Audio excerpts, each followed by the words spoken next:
warahmatullahi wabarakatuh. Hamdan wa syukran lillah, salatan wa salaman ala rasulillah, amma ba'du. Puji syukur atas kehadirat Allah subhanahu wa ta'ala, dan salawat kepada suri tauladan kita, yakni baginda Nabi Muhammad sallallahu alaihi wasallam. Yang terhormat dosen pengampu mata kuliah manajemen kantor dan ketatausahaan, Ibu Nilitawati SPD MPD PhD, Bapak Senggi Ginanjar MPD, dan Ibu Fadila Yunistisa SPD. Kami dari kelompok 7 dengan materi sekretaris kantor untuk yang akan menjelaskan materi pertama dengan saya sendiri, Imelda, NIM 22002023. Untuk materi kedua dan ketiga yang akan dijelaskan oleh Susilawati dengan NIM 22002061. Materi keempat dan kelima yang akan dijelaskan oleh Naila Zulfa dengan NIM 22002037, dan materi yang keenam dan ketujuh yang akan dijelaskan oleh Dea Ananta dengan NIM 22002008. Baiklah, saya akan menjelaskan tentang sekretaris dan disiplin kantor. Sekretaris merupakan seorang profesional yang bertanggung jawab untuk membantu manajer atau eksekutif dalam menjalankan tugas-tugas mereka. Tugas utama seorang sekretaris adalah mengelola informasi, menjaga jadwal, dan mengatur komunikasi antara manajer atau eksekutif dengan orang lain yang berada di luar organisasi. Salah satu aspek penting dari pekerjaan seorang sekretaris adalah disiplin kantor. Disiplin kantor merujuk kepada kepatuhan terhadap aturan dan prosedur yang berlaku di dalam organisasi. Adapun yang dimaksud dengan disiplin kantor adalah prinsip-prinsip dan aturan yang diterapkan di dalam organisasi untuk memastikan kepatuhan terhadap tata tertib, etika, dan nilai-nilai yang dipegang oleh perusahaan ataupun organisasi tersebut. Beberapa hal yang termasuk ke dalam disiplin kantor adalah: yang pertama, ketaatan terhadap jadwal dan jam kerja yang telah ditetapkan. Yang kedua, ketaatan terhadap kode etik seperti integritas, kerjasama, dan tanggung jawab. Yang ketiga, ketaatan terhadap peraturan keamanan dan privasi kantor seperti penggunaan sandi ataupun akan masuk ke dalam sistem komputer maupun ruangan yang terkunci. Dan yang terakhir, ketaatan terhadap kebijakan kantor terkait dengan absen. Dan untuk materi yang kedua yang akan dilanjutkan. Baik, di sini saya akan melanjutkan materi mengenai kewajiban sekretaris karena jabatannya. Di antaranya, 1. Memiliki keterampilan administrasi yang baik. Seorang sekretaris harus memiliki keterampilan administrasi yang baik untuk dapat menjalankan tugasnya dengan efektif.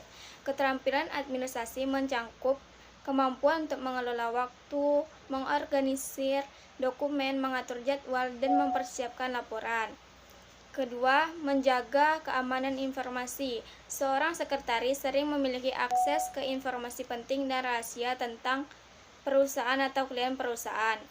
Oleh karena itu, seorang sekretaris harus dapat menjaga kerahasiaan dan keamanan informasi tersebut dengan baik. Ketiga, mengelola jadwal dan komunikasi. Seorang sekretaris bertanggung jawab untuk mengelola jadwal dan komunikasi manajer atau eksekutif yang ia layani. Ini termasuk mengatur pertemuan dan jadwal rapat, menjawab panggilan telepon dan email, dan mengirim pesan-pesan penting. Keempat, menjaga profesional. Seorang sekretaris harus memastikan bahwa ia selalu menjaga profesional segala tindakannya. Ini termasuk cara berpakaian, berbicara, dan berinteraksi dengan orang lain di tempat kerja. Yang kelima, mengelola anggaran. Seorang sekretaris juga bertanggung jawab untuk mengelola anggaran kantor, termasuk mengelola pengeluaran dan memastikan bahwa dana kantor digunakan secara efektif. Keenam, menerapkan etika kerja yang tinggi. Seorang sekretaris harus menerapkan etika kerja yang tinggi dalam menjalankan tugas-tugasnya. Etika kerja termasuk hal-hal seperti integritas, tanggung jawab, kejujuran, dan profesionalisme. Ketujuh, menjaga hubungan kerja yang baik dengan sesama pihak. Seorang sekretaris harus memiliki keterampilan interpersonal yang baik dan mampu menjaga hubungan kerja yang baik dengan semua pihak yang terlibat dalam tugas-tugasnya. Materi selanjutnya yaitu mengenai sekretaris harus dapat bekerja dengan atasannya. Sebagai seorang sekretaris, salah satu kemampuan penting yang harus dimiliki adalah kemampuan untuk bekerja dengan atasannya dengan efektif. Di antaranya, pertama, memiliki prioritas atasan. Seorang sekretaris harus memahami prioritas atasan dan mengetahui apa yang diharapkan dari dirinya. Kedua, menjaga komunikasi yang jelas. Komunikasi yang jelas dan efektif adalah kunci untuk membangun hubungan yang baik dengan atasannya. Seorang sekretaris harus mampu menyampaikan pesan dengan jelas dan tepat waktu, serta memastikan bahwa pesan yang diterima juga dipahami dengan benar oleh atasannya. Ketiga, bersikap profesional. Seorang sekretaris harus selalu menjaga sikap profesional saat bekerja dengan atasan. Ini termasuk menggunakan pakaian yang sesuai, berbicara dengan sopan, dan bertindak sesuai dengan kode etik dan nilai-nilai perusahaan. Keempat, mempertimbangkan waktu atasan. Seorang sekretaris harus dapat mempertimbangkan waktu dan jadwal atasan. Seorang sekretaris harus dapat merencanakan jadwal yang baik, memprioritaskan tugas-tugas yang penting, dan mengelola waktu dengan baik sehingga atasan dapat bekerja dengan efektif dan efisien. Kelima, memiliki kemampuan mengelola informasi. Seorang sekretaris harus memiliki kemampuan untuk mengelola informasi dengan baik dan memastikan bahwa dokumen dan informasi penting tersedia dan terorganisir dengan baik. Keenam, menjaga hubungan yang baik. Seorang sekretaris harus menjaga hubungan yang baik dengan atasan. Ini termasuk kemampuan untuk memahami kebutuhan atasan, membangun kepercayaan, dan menunjukkan rasa penghargaan dan rasa hormat. Yang terakhir yaitu beradaptasi dengan perubahan. Seorang sekretaris harus mampu beradaptasi dengan perubahan yang terjadi pada pekerjaan dan lingkungan kerja. Seorang sekretaris harus dapat memahami perubahan yang terjadi pada perusahaan dalam tugas-tugas yang diemban, serta dapat menyesuaikan diri dengan perubahan. Mungkin ini saja materi yang dapat saya sampaikan. Sekian, terima kasih. Baiklah, saya Naila Zulfa akan melanjutkan materi mengenai memelihara konsistensi kerja dan mekanisme tata kerja. Memelihara konsistensi kerja merupakan hal yang penting untuk mencapai tujuan dan keberhasilan tempat kerja. Caranya dengan menetapkan tujuan yang jelas. Pastikan tujuan tersebut lebih spesifik, terukur, dan dapat dicapai secara relevan dan berbatas waktu, sehingga memudahkan pekerjaan dan mengurangi kesalahan. Yang kedua, membuat rencana kerja. Rencana kerja harus mencakup detail pekerjaan yang harus dilakukan dan dalam batas waktu untuk menyelesaikan setiap pekerjaan. Hal ini membantu untuk memprioritaskan tugas dan memastikan pekerjaan dilakukan dengan efektif dan efisien. Yang ketiga, menggunakan sistem alat bantu. Sistem alat bantu yang tepat dan pekerjaan dapat diatur dengan lebih baik serta memudahkan pengaturan tugas. Yang keempat, melakukan pengecekan dengan rutin. Pengecekan ini dapat dilakukan melalui review tugas, pengecekan dokumen dan informasi, serta melakukan evaluasi secara berkala. Yang kelima, meningkatkan kualitas pekerjaan. Dengan meningkatkan kualitas pekerjaan dapat memastikan bahwa pekerjaan yang dilakukan konsisten dan berkualitas. Yang keenam, menjaga fokus konsentrasi. Dengan menjaga fokus dan konsentrasi dapat meningkatkan efisiensi dan efektivitas pekerjaan. Dengan menjaga fokus dan konsentrasi ini akan menghindari gangguan seperti distraction saat bekerja, seperti chattingan, media sosial, sehingga mengganggu pekerjaan dan pekerjaan tidak relevan. Yang ketujuh, memiliki kemampuan untuk manajemen waktu. Dengan kemampuan manajemen waktu akan memudahkan untuk menyelesaikan tugas yang lebih penting, sehingga pekerjaan dapat terlaksana dengan baik.